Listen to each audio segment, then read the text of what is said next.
Alors aujourd'hui nous sommes sur l'aire de service de Marzan, la plus fréquentée de la Dire Ouest.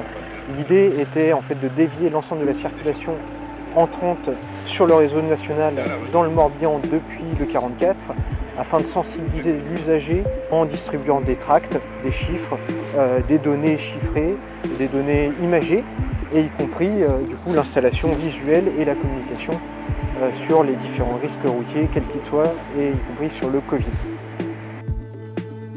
La Dire Ouest à l'échelle du Morbihan, donc le 56, le réseau routier national représente 450 km de réseau, la RN 166, la RN 24 et la RN 165. Actuellement, on recense déjà 4 accidents, ça peut paraître peu.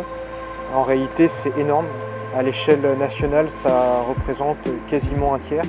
À l'échelle de la Dire Ouest, on est déjà à la moitié de l'année, donc à 13 accidents sur nos matériels, incluant certains accidents corporels agents. Et donc en fait, on a une recrudescence relativement importante, étant donné que l'année dernière, on était à 12 sur l'ensemble de l'année, à l'échelle de la Dire, on est à 13 à la moitié de l'année. Donc les chiffres sont parlants. Donc sur la route, on constate souvent des comportements où les balisages ne sont pas respectés. Un balisage n'est pas mis en place par hasard, il est lié à une problématique de véhicules en panne, d'entretien du réseau. Le réseau a besoin d'un entretien régulier pour être en parfait état de circulation et de sécurité pour les usagers. Donc les balisages sont là pour justement contraindre l'usager à respecter et nous laisser la place de travailler. On constate qu'on est perçu comme des empêcheurs de circuler et donc les comportements ne respectent pas ces balisages, les limitations de vitesse, les restrictions de voie. L'usager, pour lui, c'est une perte de temps. Il va le perdre une minute parce qu'il doit rester sur la voie de droite parce que nous travaillons à gauche. Et donc il va tenter de doubler jusqu'au dernier moment. Et en doublant jusqu'au dernier moment, de temps en temps, ça passe pas. Le véhicule qu'on voit derrière, c'était un véhicule qui était en balisage d'un véhicule en panne, qui était sur la bande d'arrêt d'urgence.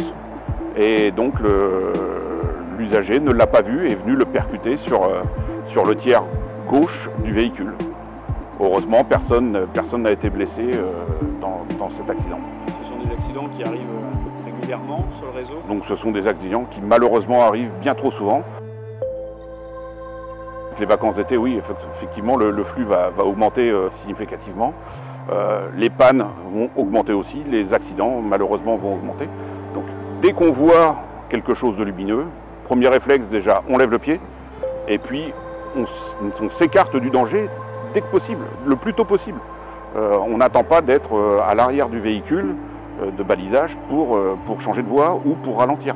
Le plus tôt possible et tout le monde y gagnera en sécurité.